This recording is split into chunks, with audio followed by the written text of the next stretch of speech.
And so I had the piano hinged to the closet, so I could actually sit on the edge of the bed, pull the piano up and sit it on my knees. And this one night, I don't know, in between Arkansas and Texas, I just came upon the melody.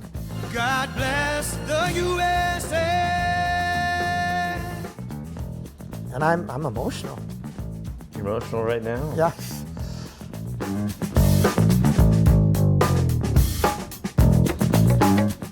Hey everybody, welcome on into another Showtime together with Tim Boehm.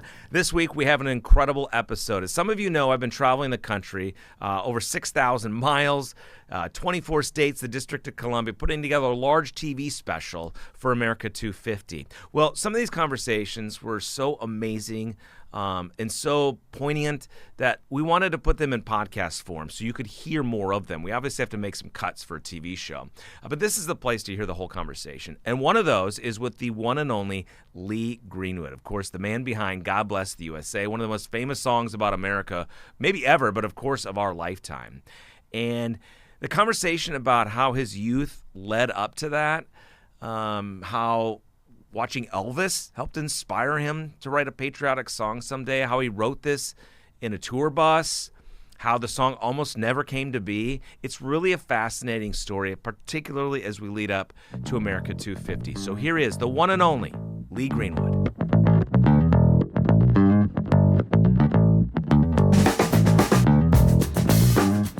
Well, let's start in California. Okay. Is that where the love of music came from? Yes. Early on in my life, my father joined the Navy right after the bombing of Pearl Harbor, the next day. And I have an older sister. She now lives in Boise, Idaho, but we were raised in Sacramento on a farm. Because of my father's service in the Navy, my mother was stranded with 2 children in Los Angeles. And she was a piano player, and so she had to adapt. She played with bands. They have like what they used to call a tenor band. They had 2 tenor saxophones. Isn't that odd? And a rhythm section. And so all the men were at war, but they needed musicians for parties. And so she was a good piano player, played boogie woogie and jazz. And so even though they didn't allow women in bars, can you believe that? In the 1940s? She would have to dress in a man's suit and put a man's hat on and then go past the security guard and go, cool, you know. And then she'd, you know, take off her hat and then, beautiful redhead, gorgeous woman, and play piano. So I think, although genetically it probably came to me, I never took lessons from anyone, including my mother, because she really wanted me to take lessons from her. They were divorced when I was a year old, so I wouldn't have known either one of my parents very well. But there was an old piano in our trailer, a spinet piano my mother used to practice on. And so early on, I had these 78 records that were presented to me by my grandmother and a record player, and I would listen to music. And I would learn, just listening to it, how to pick out the notes on the piano. And after not very long, I could actually play songs. Not that I'm a great piano player, but the tones came easy, and recognizing the chords, how to put chords together. And I remember one time my mother asked me, she would not ask me, she said, sit on the piano bench, I'm going to show you how to play. And I said, no, thanks. I'm good. And so I wouldn't take lessons from her, and I just quit. I quit playing. And that would be about the age of 8 or 9. And I went and played baseball. So I became an all-star at baseball. And I didn't touch piano for like 3 years. And my mother remarried twice, and then I married a guy who I really loved, is my stepfather, Louis D'Antonoli. And then she, frustrated with the fact that I wouldn't play piano, my grandfather's brother played saxophone, and he had given it up. And she said, well, give me your saxophone. So he took the saxophone and gave it to me and said, play that if you want to. And I did. I became very good at it. As a matter of fact, that I became so good at it that when I was 14 and 15 years old, I was the chosen sax player in all the bars in Sacramento. The quartets would come and sit in my living room and face my grandmother, and she said, he will go with you, but if he's not here by 2:30 in the morning, then he won't go again. And so after the bars would close at 2 a.m., we could go to a local cafe, have breakfast, because I was starving by then. I'm, young teenager, you eat all the time.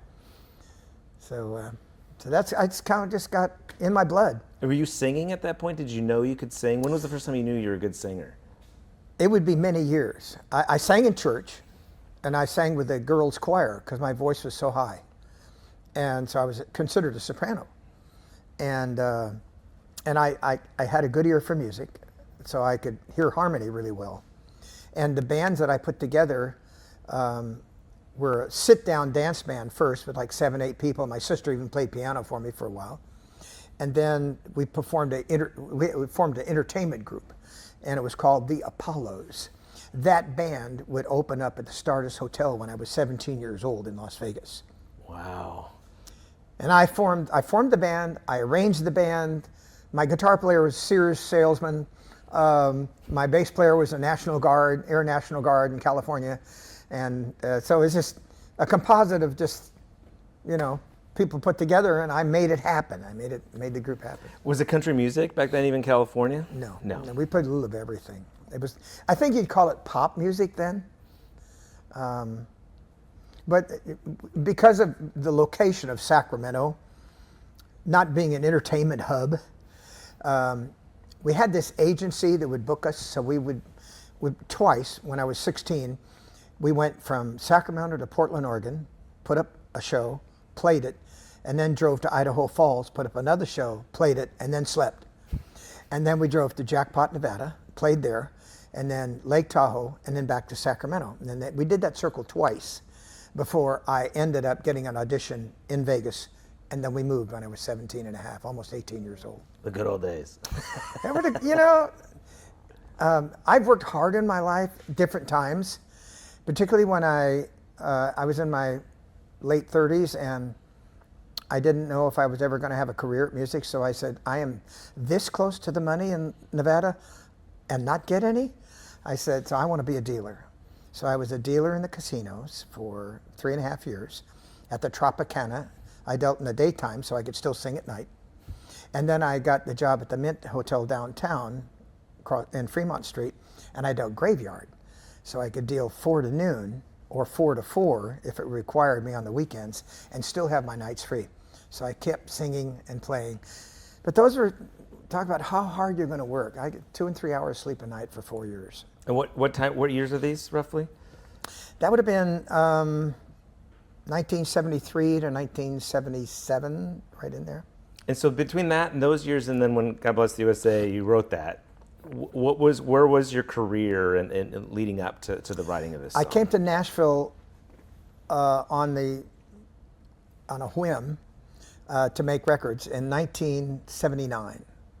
So the people there who were encouraging would have included Mel Tillis, who I wrote a hit song for called "You Can't Fall in Love with Your Crying," and his bass player, which would become my manager at the time, and Ray Pillow, who was a Grand Ole Opry star. And so Larry, the bass player, and Ray signed me to the publishing company first, before I signed on the label with Reba McEntire and George Strait, the Oak Ridge Boys, and Barbara Mandrell. And so we all toured like crazy people. So when I finally moved there, it was in 1981, and started my career at MCA, but I was cross-collateralized with MCA Music. So I had to write as well as perform. And the first song I wrote went #1 by Kenny Rogers, called A Love Song. So I had that on my first album, which I recorded at MCA Records. And I had 4 hits off our first album, which just exploded our career. So I moved from Vegas to Ashland City first, and then Nashville, and started my 300-day-a-year tour. Wow. And we did that for 3 years. So career was going well already. You felt like you'd made it? It just, well, there are levels of where you think you are in your career. And in Nevada, I was at the top of my game. I was sought after. I could have any gig I wanted, whether it was a band or just playing piano at the Tropicana on my own gig by myself and making great money in 1976. I went to Reno and played the MGM, in the piano bar there, and that was all great work. But when the opportunity to make that next leap, it's like I have an expression that when you make changes in your life, you go from one lily pad to the next, and before you put all your weight on that next lily pad, you kind of just test it. So when I had my first record recorded called It Turns Me Inside Out, I went back to Nevada and I was still playing piano bar when it hit the radio. And they said, "You got to move to Nashville." I said, "Not unless it gets top 10. And it's the first time it had ever happened with a record. It lost its bullet and gained it back 4 times on the Billboard charts. Had never happened before. Because generally you lose a bullet on a record, it's not going up, it's going down. It did. It would just stall a little bit and then gain more. People just wouldn't let the record die. It was very unique. So you had no choice but to move to Nashville at that point. Once it got within that range, I had about $350 saved up. I got in my orange pickup truck and drove across Texas. Wow. Okay, so career's going good. So let's talk about God Bless the USA. Tour bus, right? Yes, there would be moments of financial distress as you gain your foothold. The Oak Ridge Boys was kind of like the group I watched closely and see how they did things. When I started touring with the Oaks and then the Gatlin Brothers, and then with Barbara Mandrell, because we had a tour together, Kenny Rogers, Alabama, they all had many buses and stuff like that. So I talked to, why do they have so much stuff? I said, well, normally you carry your own production. So if you carry your own production, you're going to have a crew. And then I didn't really want to tour with the band because my band was more of a party group. So I had my road manager and my lighting director and my sound engineer, and I had 2 sound engineers, 1 house and 1 stage monitors. And so I built a bus, and the bus had 4 bunks in the middle, my stateroom, and a big lounge in front. And then I bought a second bus for the band so they could have Party Central. And then I had to have a third bus for the production crew, because then I bought a production company from Cincinnati. And as we began to gear up, 3 buses and then 2 tractor trailers, now we have an expense. So now we're going to have to work and make sure we can pay for it. So I play all these shows, and every so often I couldn't go to sleep real quick after a show. I'm hyped up.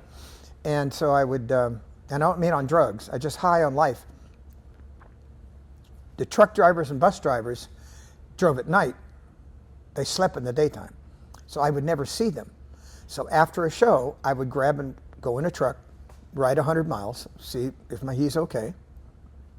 Next night, I get in the next truck, and then occasionally I'd ride the band bus for a while to see how they're doing, because our only time together would be on stage. Do sound check, stage, catering, we're gone. And that routine was like 1981, 82, 83.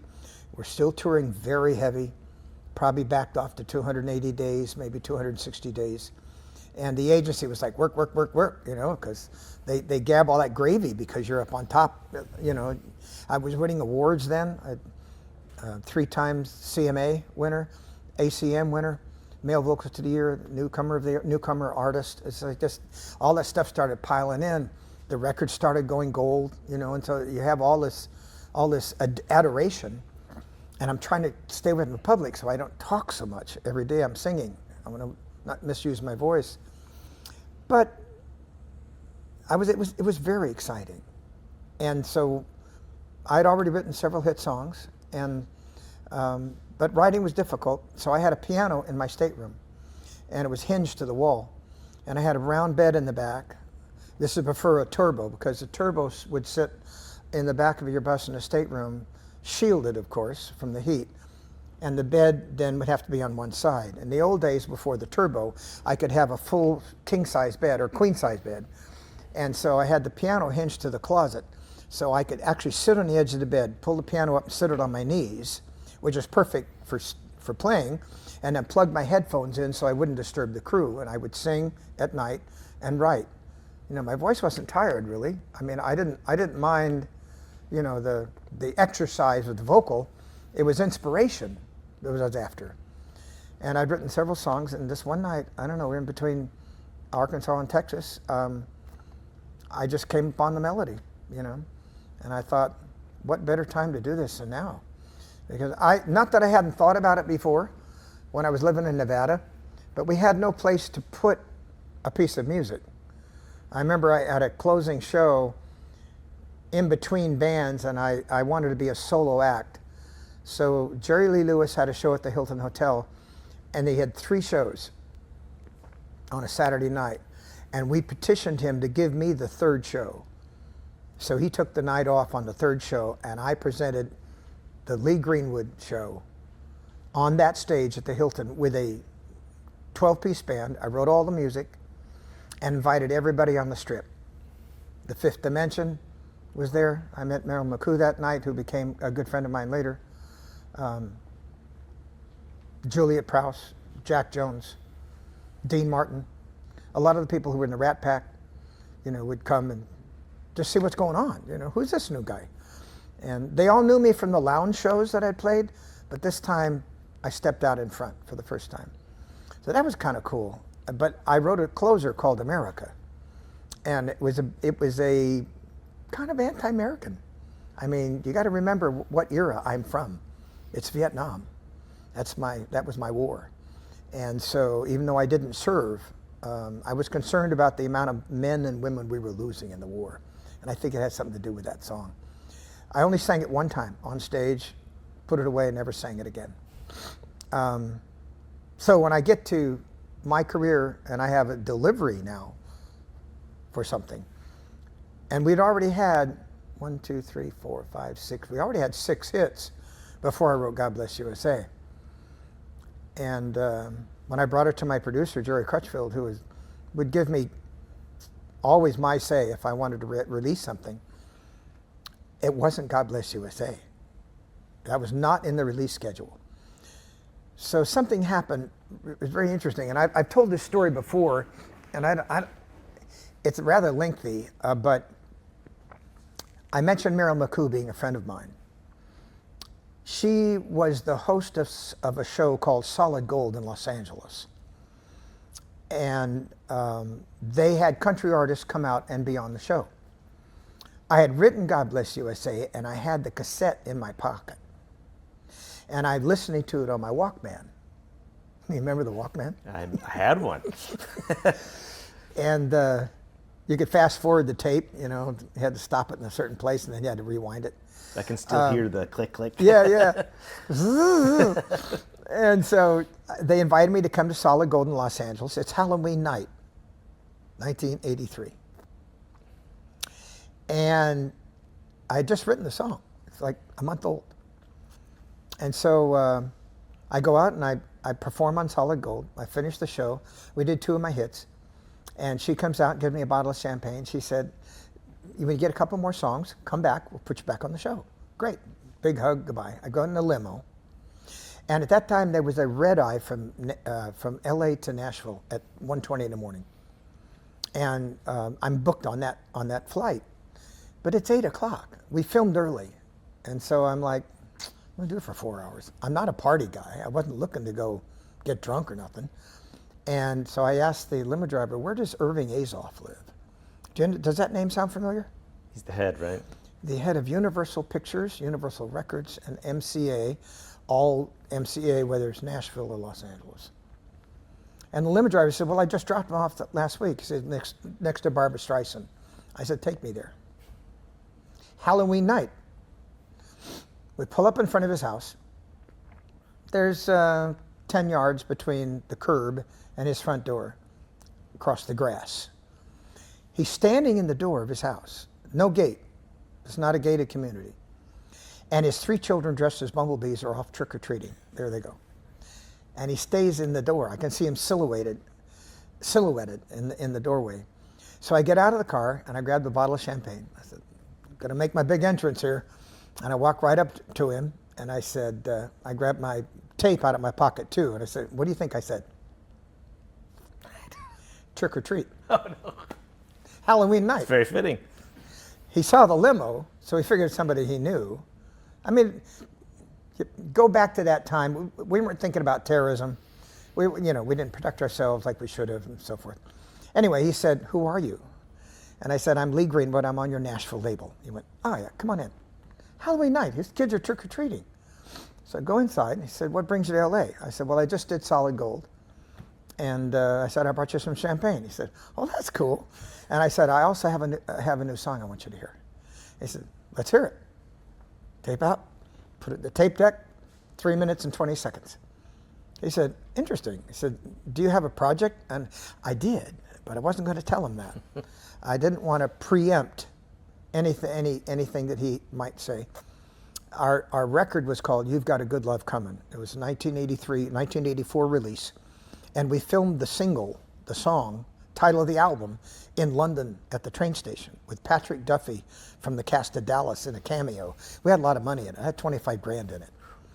And so I said, well, we're working on something. He said, well, when you finish it, bring it to me in LA. Okay, good night. So I go back and I talk to my producer, Jerry.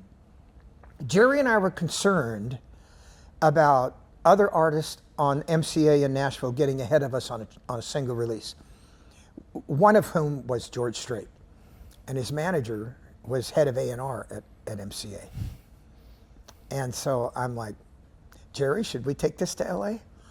Because we didn't want LA telling us what to do in Nashville. We were a separate profit center. And all of the artists thought like that. But this one, let's take this one and see if we can get the record company behind us. Go to LA, record's done, play the whole thing on tape. No vinyl yet. And he had his associates there in LA at the office. And after he finished playing the whole album, he said, well, interesting. He said, what do you think should be the single? Now he heard God Bless USA. It's on the album. I didn't make it to be a single. I made it to be just my own belief about my country. And I looked at Jerry, and Jerry was like, And I said, what do you think? I'm asking the head of the record company. Surely he knows better than me. And he said, USA. If he hadn't said that, no one would have ever heard it. Because radio only plays the designated song you give them. And your life would be totally different. It would be. Wow. But we had hit after hit after hit. So USA was just in the middle of that release. We had like 7 or 8 more hits. We had 11 #1 songs. So it's not like USA was an umbrella. It is sort of an umbrella, but not a parachute. I mean, it doesn't stop that career.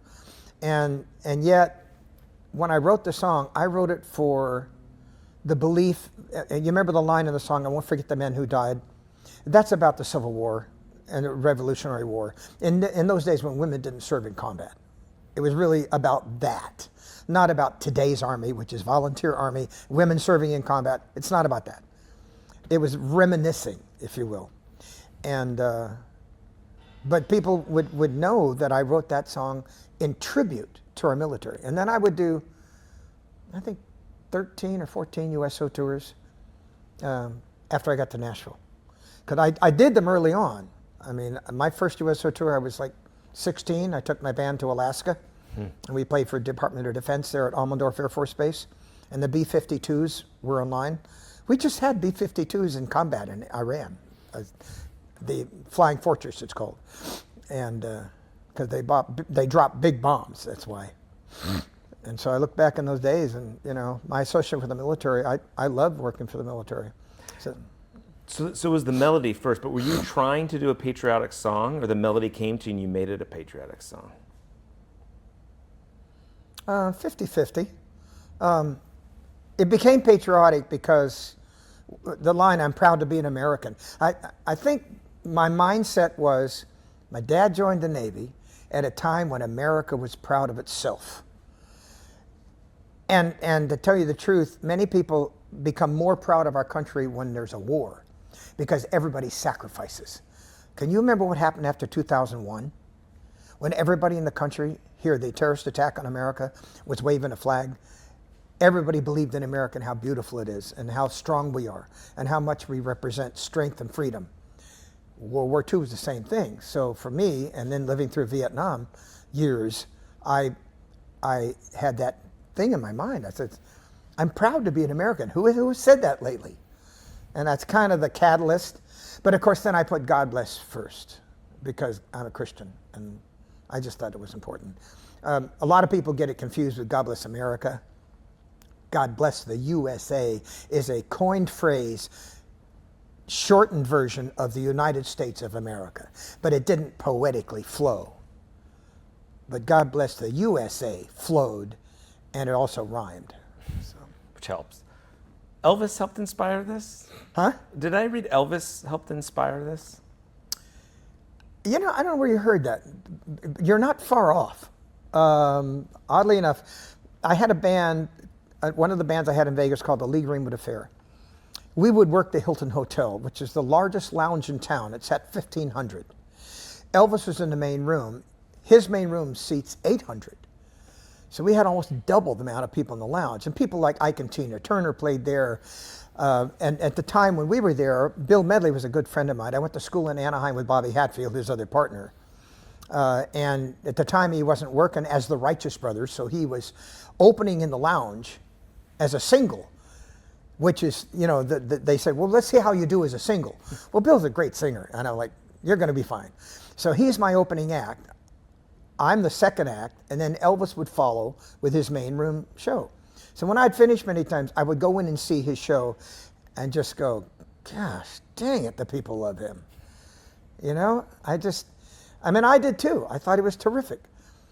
But he closed his show with, it's called the Trilogy. And one of the numbers in the trilogy is called Battle Hymn of the Republic. And I'm like, you know, if I ever get the chance, I'm going to write something patriotic. And I was even going to do the trilogy in my country show when I got to Nashville. But I never got that opportunity because we were riding so high in 1980, 81, 82, 83, 84, touring with all of the major acts. There was just no time to insert something patriotic until God Bless USA came along. And then once I put that in the show, and I started putting it in the middle of my set. That's what I was going to ask, where you put it. Yeah. I did that the same with every new song that we came out with. I would do it in the middle as a test. Because I do the things you know already. And then I put in the middle to see what the audience reactions was. And then move it around so I know where the audience, how to please an audience. That's my experience. When I put USA in the center, 3 times maybe, that was it. Had to go to the end. I couldn't follow it. So it closed from then on. Then it was the closer. When did you realize that it was going to become one of the most famous songs about the country? Did you feel early on, or was it gradual, or? It was giant steps. Instantly. Big lily pads. Yeah. Instantly came appealing to the military. The National Guard, you know, my USO tours. It was an endorsement of what they do. They knew how much we loved them, and they loved me for it. But then came along President Reagan. And in 1984, I was asked to do the Democratic Convention in San Francisco. And I said, this song isn't political. I'm not going to do that. They just wanted me to sing God Bless USA, that's all. And then the Republicans called to have me in Dallas. And I said, nope, I'm not going to make this political. Ronald Reagan steps up at the RNC in 1984 and repeats the entire chorus of my song. And so his chief of staff called me not long after that and said, we're making a film of Ronald Reagan's life. Can we use your song? Yes. I loved Ronald Reagan. I thought he was a great president. And then I would tour with him. Then I met the Vice President, George Bush. I would tour with him. And then I got just into the conservative movement. And the rest is kind of history. So you weren't necessarily conservative before Reagan. He brought you into it? Oh, I think as a teenager, I was nowhere near conservative. I never drank. I never did drugs. And I don't think I voted liberal or Democrat. I voted for Kennedy. I thought Kennedy was a great president. So early on, Eisenhower, you know, I mean, it didn't matter to me. I didn't really know what politics were, to tell you the truth. And the first time I met President Nixon I was drum major of my high school marching band. And we welcomed him to Sacramento. And because I was the leader of the band, I'm standing next to the ramp as the plane disembarks. He walks down, and I'm the first guy he shakes hands with. Wow. That would have been 1959. And then I would meet Nixon later at the opening of the Reagan Library when I sang in front of Nixon, Carter, Ford, Bush, and Reagan, all 5 seated behind me with their wives. Now, does Lee Greenwood get nervous about that or no? No, I don't. And Johnny Grant, who was the mayor of Hollywood, is the one that asked me if I would do that. He said, make sure you don't stand in front of one president too long, because the camera bank, you know, they wanted all of that movement in the shot. And so I did, but what was more important about that performance, he wanted Ronald Reagan to stand up. Now, I knew Reagan, and he was somewhat aloof. He was a great communicator, but he didn't spend much time with you on a personal level. His vice president, George Bush, 41, who would be my very close friend as years went along, was exactly the opposite. But George Bush is president, but it's Ronald Reagan's day. And Johnny Grant said, if you get him to stand up, I got 4 F-18s over here flying around in Simi Valley, and when they stand up, they're going to fly directly overhead. Well, I wasn't nervous, but I thought, how am I going to pull this off? And so, in retrospect, as I look back, no president likes to be surprised. I believe he was briefed. But as I'm looking down the line of presidents, as I'm walking back and forth, I'm waiting for an opportunity to get some eye contact with Ronald Reagan, and it ain't happening. So I move to my left, and I'm just between Nixon and Ford, and I look back, and I'll be darned, when I come to that line, if Reagan didn't turn and look right at me. He'd been briefed. He's a showman, too. He's a show. He is an actor and a showman. He already told the president, now his former vice president, George Bush, when I stand, you stand with me. They did. Everybody stood up because the president stood up. Here come the 4 F-18s right over. 4 F-18s flying to the aircraft carrier out in the Pacific. And it took me a while to get the picture. I finally got it, but. In that moment, do you get chills, or you just sing, or you focused on performing? Oh, no, I'm just focused. Focused. The hardest I've ever had to focus was right after the attack on America, 2001. We went to Yankee Stadium twice, once for the Fireman's Memorial, and you can get this on YouTube, where I'm wearing the red, white, and blue jacket, and I sing the 4th game of the World Series. Then we did the Policeman's Memorial at Carnegie Hall. The first entertainment of the country was in Dover at the NASCAR race. The first one to be televised. Fly me in, land on helicopter, hire patrol, bring me there. In the stadium, get on the track, 250,000 people. I have no idea how many are watching it on television. And they introduce the drivers, send them off into the pit. Nothing left but the cameraman and the director and me on the track. Ready. And the director goes, wait. Silence. Crickets. And the Jumbotron in the center of the field goes from TNN to NBC and Tom Brokaw. And you could see behind him bombs falling in Baghdad. And he says, America strikes back. The director goes, sing. I was like, I had to get a hold of myself, you know, because like, I'm an American. You know, this is like, you know, we've lost 3,000 Americans in New York. This is my father's war in Pearl Harbor all over again. And I'm emotional. You're emotional right now? Yeah. Just thinking about it, you know, and so I really had to grab a hold of my professional ability and say, I'm going to sing this, you know. It's happened other times, but that was the biggest moment. I was going to ask you the most memorable ones. Obviously, that's one of them. It was the Reagan Library. Reagan Library opening, yeah.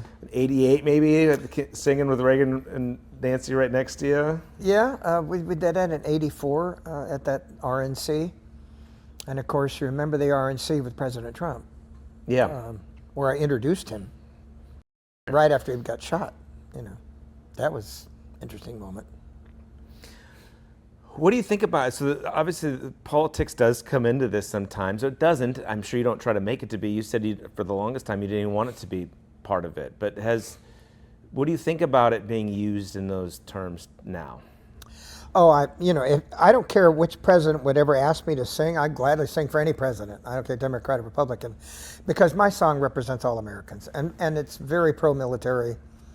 I don't like it being used in that regard, but I mean, without God Bless USA, my career would have been dead long ago. I gotta acknowledge that. I had an interviewer one time ask me, said, do you have any regrets ever writing God Bless USA? And I had to think about it a second. I said, only one. And I think it took him back, like it would probably you. And he said, what's that? And I said, I didn't write Hotel California. So the thing about every artist has to have that song, you know.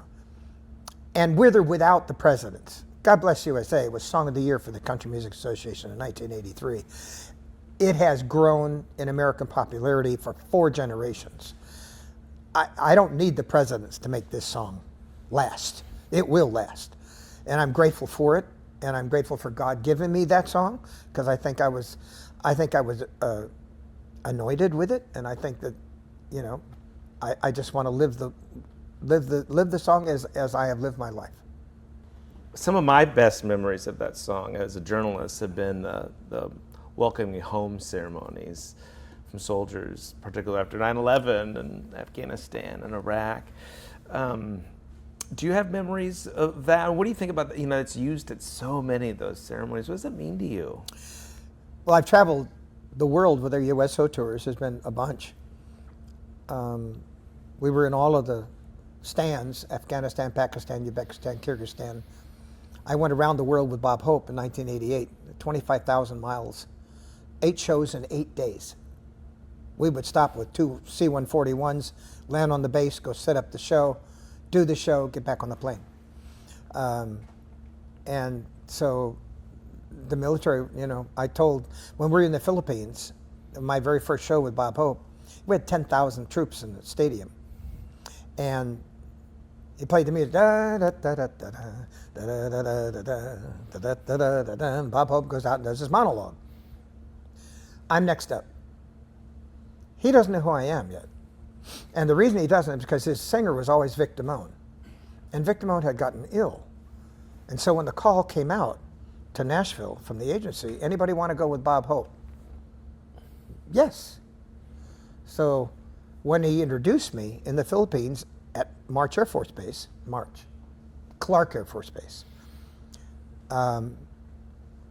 new young singer, we'll introduce you to Lee Greenwood. Da da da da da da. And the crowd goes crazy. I mean, they're like, they know that I sing for them. And when he walked past me as I'm walking to the microphone, he goes, "Who are you?" We would become friendly, and I would become the straight man for his jokes during the tour. That was kind of cool. To know that Bing Crosby had been in that space, you know, and that was kind of fun. I'm kind of struck by the fact that thinking about this kid that grew up on a farm in Sacramento, and all these stories that you're telling are almost too unbelievable to be true. What does it feel like to look back on all that in this conversation? Let me pinch myself and make sure that... You've certainly earned it. You're so talented, but it has to be... Yeah. I can't even imagine it. I have a friend that was a football player for the Redskins I say Redskins, now the Commanders, 14 years, named Jeff Bostic. He was the center of the Hogs, number 53. And I met him after the first Super Bowl. And I asked him occasionally about that. How does it feel being on the gridiron? You know, you've got 60,000 people cheering you every time you go on the field. And he says, I just try to take care of business, you know, not let affected by the fans. That's a little harder for me. I'm emotional, as you've noticed, and my heart's in my music. And so when I get the adoration from the fans, of course, the first 2 or 3 years, of course, you know, lots of girls, there's lots of excitement, you know, I mean, you're just living the dream. But I always tried to focus on the art, which I think is why God Bless USA came along, not at the beginning or even before my career started in Nashville, but several years afterwards, because I began to focus, you know. And oddly enough, I think that's where the Lord said, I want your focus to be here because I have a message for you to deliver. I think that's what it is. So as we've said, we've been traveling the country for America 250. We've visited, I think, 23 states and over 6,000 miles. We're asking every single person at the end of our interviews, what does it mean to be an American? So for you, Lee Greenwood, who wrote this song, what does it mean to be an American? Well, I wrote it. I'm proud to be an American. There were several years back that Gianna Pututella, who was the Homeland Security, I believe, Secretary, we did a show in New York at for Good Morning America, and there were some immigrants that were being sworn in live on television from different countries around the world. And she was so moved by that, my performance there, she said, can we put it in a film for them when they become a citizen? I said, yes. And it will be there until I die. It's been now quite a few years. And so many citizens, after they're sworn in, will either send me a note, a letter, find me at one of my shows, and express their gratitude for becoming American. And I want to say something to them magnanimous, something really articulate. And all I can come up with is, welcome to the greatest country on earth. Is it wild to think about, or do you think about how, this is going to outlive 250 years after Lee Greenwood passes away, right? Well, if our country lasts 250 years, this is still a republic, experiment, they say. I'm just hoping that every generation, we have 2 young sons, and I'm just hoping that Dalton and Parker will grasp the meaning of sacrifice for your country. Every generation has the chance to lose this, and I hope that they respect their role as the next generation, because they're going to face that as well, to pass that on. Is there anything else that you want to add that I didn't ask you or you want to talk about? I don't think I mentioned my wife, Kim, who has played a very important part in my career. Yes, I wrote God Bless USA before I met her, but she was a USO performer before me, and then with me, and that's how we met. And so her role as a patriot, as a wife of the patriot, if you will, has been very important. And Kim and I have this wonderful marriage, and recognize that her input is extremely important, because if I didn't have a wife and I was just single, I represent something totally different than family, because family is what I think represents strength. And there's family, there's children, there's children's children, there's grandparents, there's cousins and aunts. And, if I was just a single guy with no family at all, I don't think that I would have the impact that I've had with God Bless the USA. I think that was part of God's plan. And I'm grateful for her, because Kimberly is unbelievable. That's awesome. One other question I had was not even about your song, but about music. What about music and its role here in America over its history? Everybody needs music. It's the spirit that moves us, no matter what kind of music you listen to, because our music has expanded in my lifetime from just what we used to call pop music, and then different genres, from rhythm and blues to jazz, rock, country, now gospel, hip hop, rap. It's got to a place now, there's so many divisions, but each one of those kinds of music breeds an artist who emerges to represent that culture, part of the culture. And America's so big. We've got such divisions everywhere. Even in New York, they have a microscopic division of culture, and not so in a lot of other places. But as we begin to blend as a country, that phrase used to say is a melting pot, is more like a stew now. I mean, we're so different from all of the other countries in the world. And when you say who is an American, we're everybody. You know, we're everybody from everywhere. What makes us different is the doctrines that came to us from the Declaration of Independence and the Constitution. That's what makes us different.